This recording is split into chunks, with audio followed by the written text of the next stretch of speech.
Hey, how you guys doing? My name is Sensei Roger, and you're watching The Grinds Factor. I'm just glad to have these karate basic tips on our live feed here. So if you have any questions, put them out there. But I do have a set few things I'm going to do. But yeah, if you have any questions, put them out there.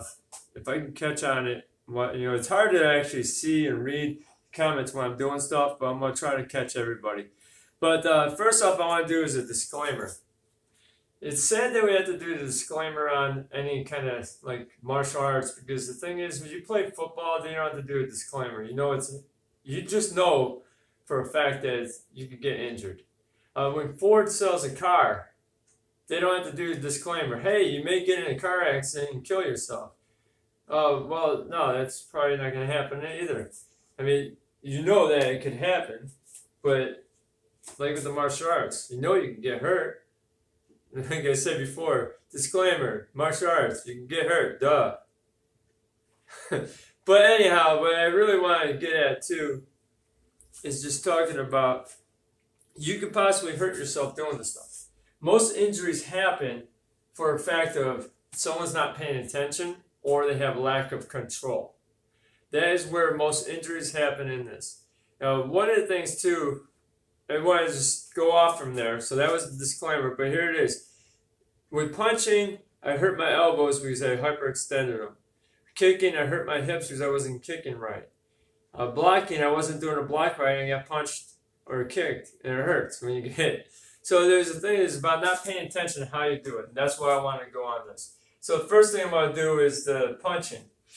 I'm going to just start off from our basic square horse stance. So we're going to have our legs pushed out here, hands up here. What you want to do is reach your hand out and turn your hand.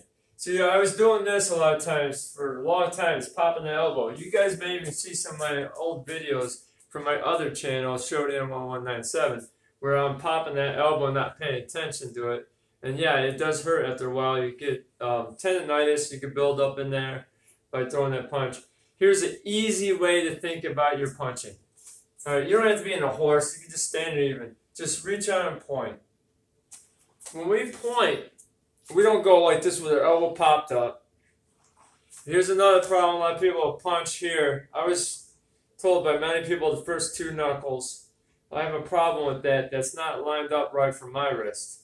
Look at these skinny little things. So when I started getting more power, my wrist would start rolling, because I would hit here and it was just weaker. Then I started doing here, look, point. Your knuckle is perfectly lined up. And I actually aim with that first knuckle. So I had someone tell me on my other channel, and they got kind of vulgar, but they said it's a lie. You hit the first two knuckles. Well, on my own experience, it hurt me to punch that way. So instead of crying about it, I decided to analyze it. How can I do that better? And I figured out, since I've done that, I have not jammed my wrist. I punch better. I don't hurt my hand. I broke my hand here once too. I punched here, and that's what you call the boxer break. And that's what we're going to get into with some of these punches. So here I come out, just point. Point. So you bring it out like that. And that's going to help you with your punching on that point. All right, now if we turn it from a fighting stance, and we pivot the body and punch, that's called a reverse punch.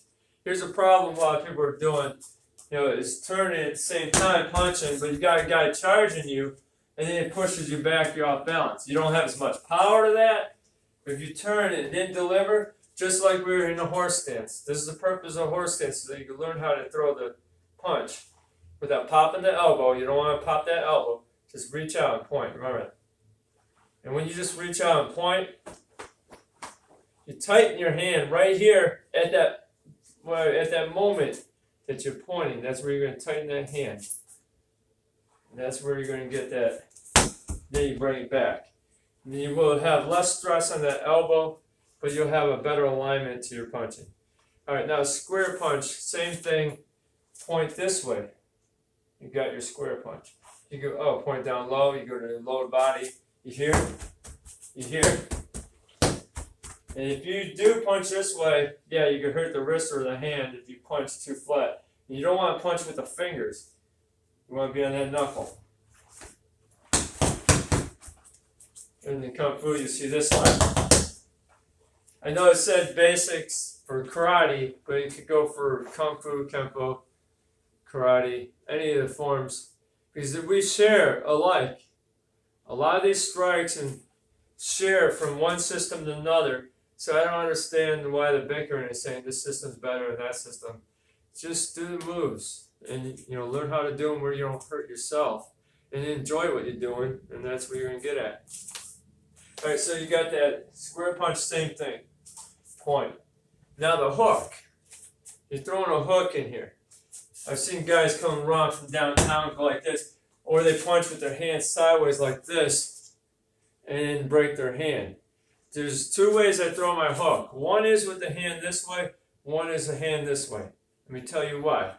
If I'm closer, hand goes this way. If I'm farther away, I'll come in here, but I still hit that first knuckle. So, I'll come around. Boom. So if I'm ready to throw a hook, my opponent moves, I extend it. So it becomes more of a corkscrew punch than a hook anyhow.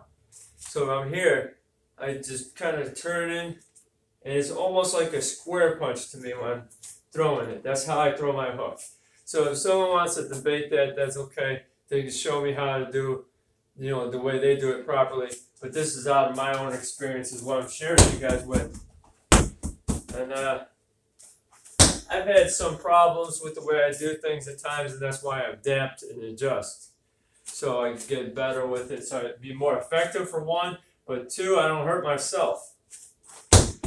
See, at that time, I went to do the hook here, but I was too far away to do it completely around, so it's almost turned into a square punch. So square punch, pivot to hip load, it's a square hook. That's how I throw mine. I do that and it doesn't hurt me. And it's effective. I get guys with that. And the same with the uppercut. Now, you don't want your wrist to go like this. This is why I see a lot of you guys doing an uppercut and then bending that wrist, because they think it has to go on an upward angle that way, a certain way, so they change their hand. Put it straight up like this on an angle. You want that arm straight, you're going to hit that knuckle here and just come right in. So I'm here. Now when you hit the bag, you don't want to go on that upward angle anyhow. What you're going to do is start scraping. You want to come in, kind of hit just this knuckle straight in and back. Don't try to keep driving it forward. And one problem a lot of people do is they want to go with knockout power right away. I'm trying to knock out. You're over swinging. Just like, I'm an Indians fan, Cleveland Indians, right? Baseball, you see guys, they went to the World Series last year, and then this year they had a better season record, and then they get to the playoffs, and then all of a sudden they fell short. So how did they fall short? You watch them, they were over swinging, trying to hit a home run every time. You can't have always a home run every swing. You still got to play the game and wait for your opportunities. And that's the same with this. You got to play your game, wait for your opportunities. All right, so now you got your hook punch we did, square punch, uppercut, reverse punch, or just your basic karate punch it's known as. Now let's do a little bit of blocking. Here's one thing I see a lot of people doing, is they're blocking too close to them like this. One thing I have a problem with that is by the time I get this thing starting to deflect off me, it could still hit me. If I block out sooner, instead of being here, block out here, a couple things happen. One, the hand gets deflected away from me and gets farther away from me by the time it gets to me. With the same effort this did, I did it here, but I gained more distance away from that strike. How's that happen? Figure it out. Do the math. But the idea is I know it works. Think about it. Here, this starting to go in here. So how it does happen, let me tell you. It gradually goes farther away. If I'm here, I'm starting too soon, so it doesn't get enough time to redirect it on a different path. So it may still hit me. That's why you want to block it out in front of you in this range here. So if I'm at a horse stance, I'm going to go this way. See where my hand is here, not here. I don't want to be here. I want to be out here. Inward block, same thing. Outward block, same thing. So when I'm here, I'm blocking in, I'm blocking out, in, Downward block, same thing. I want to be on that angle. I don't want to be here. It's too close. Get it away. Here's the cool thing about when you block sooner, too, you get that person going back a little more. Especially if you get a rising block, the upper block, you hit and you're moving forward, their arm is going to be coming up like this. So even if they're throwing the punch and bringing it back, they're going to be up like that. It's going to throw them off if you come in, and then now you can throw your strike. So you put those together. Let's put that together here with the upper block punch. Now if I did this, that punch is going to be jammed up because your opponent is on you real quick. You're coming to them. Don't let them charge in so much that you're doing this. You're going to get ran over if you block too close to your body. Plain as that.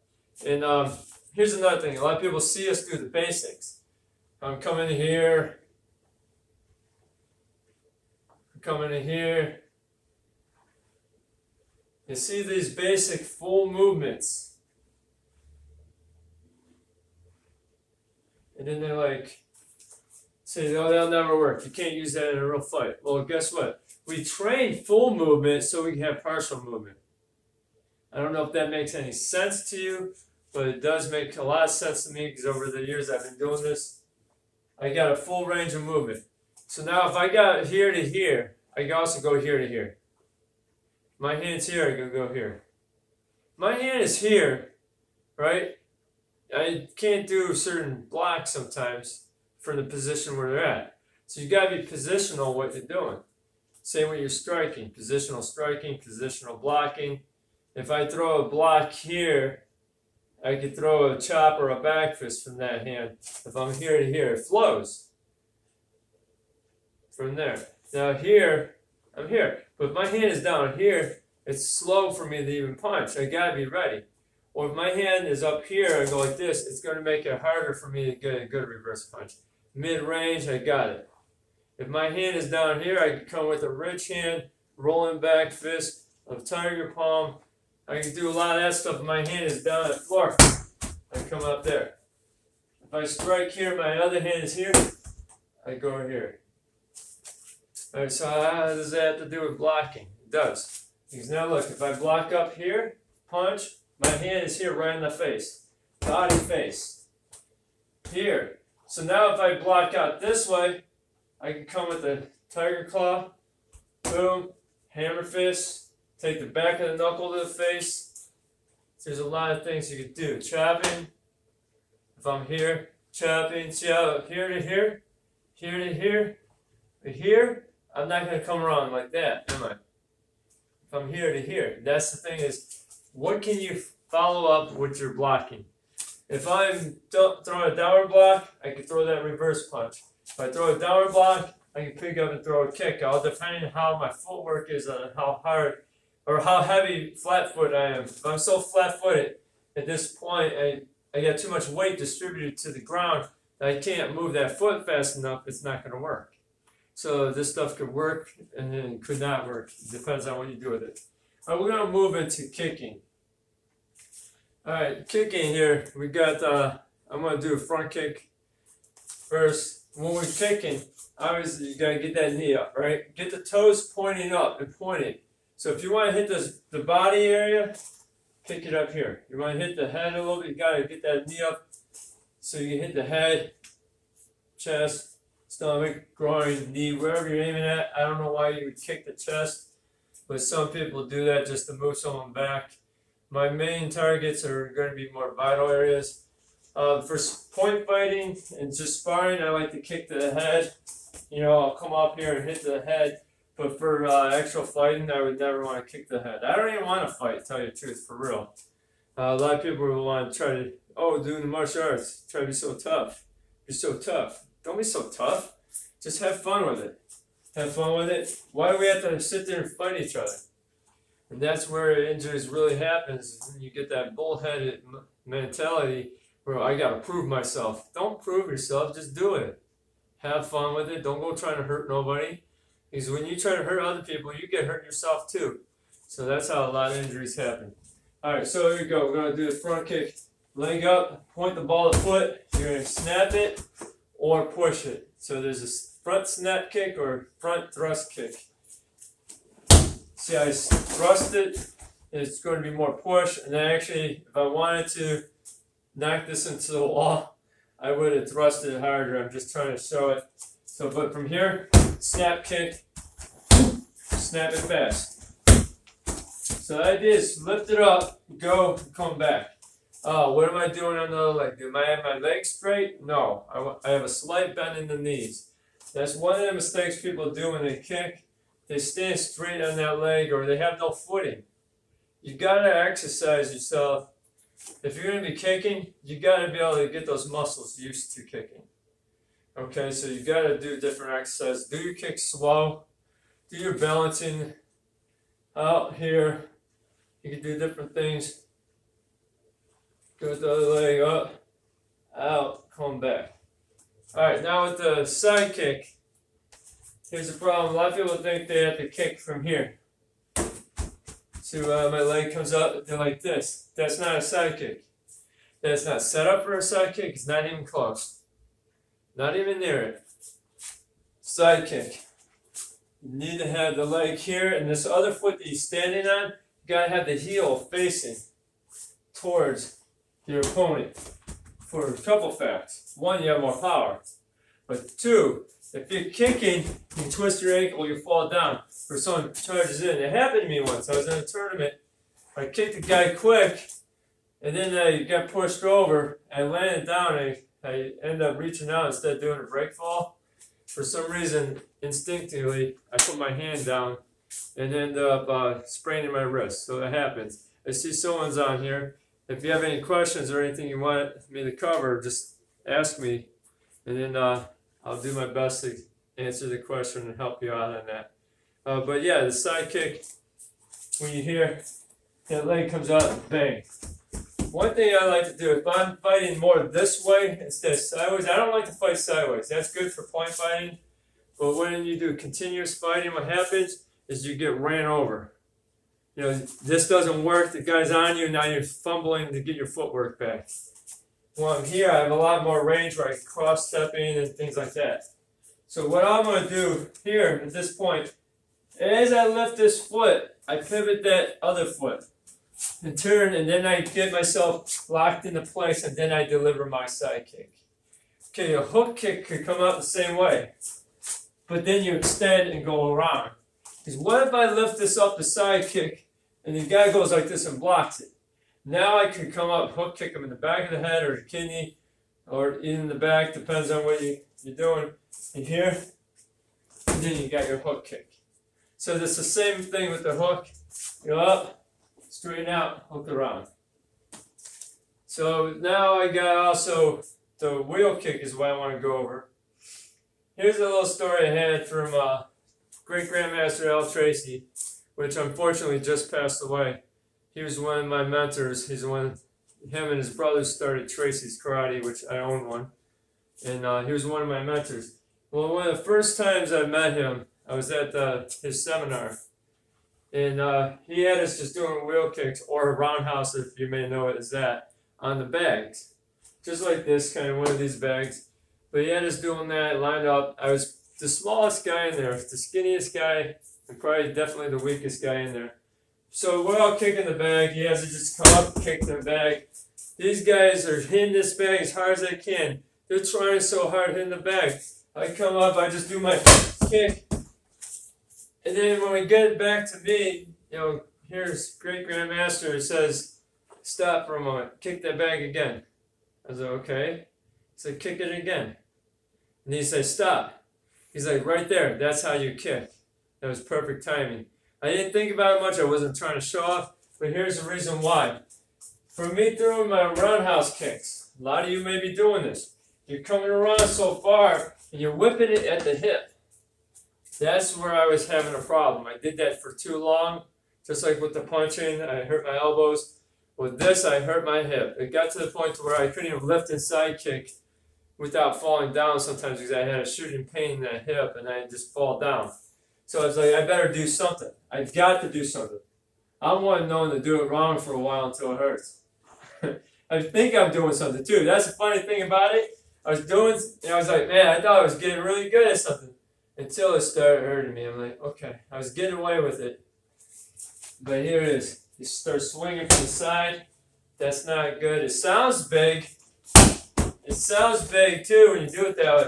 When you lift up, pivot, then you kick. And then bang.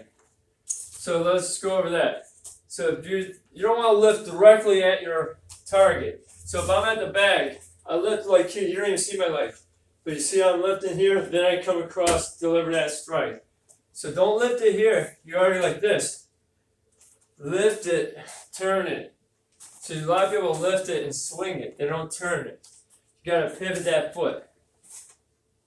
I was watching a show called Canada's Worst Drivers, and they got a test on there where they have a little course, and they say, do you know where your wheels are? Well, they got them on this little course, and if you don't know where your wheels are, you're off the course, and sometimes you get the car stuck as they're going at. Well, these are our wheels. Do you know where your wheels are? Our hands or feet. So we're just throwing strikes blindly sometimes. You gotta pay attention.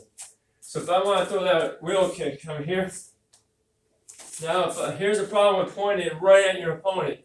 I did this with one of my black belts today. I showed him. I was like, okay. I was like, come in and jam me up. As soon as I did this, I got jammed up.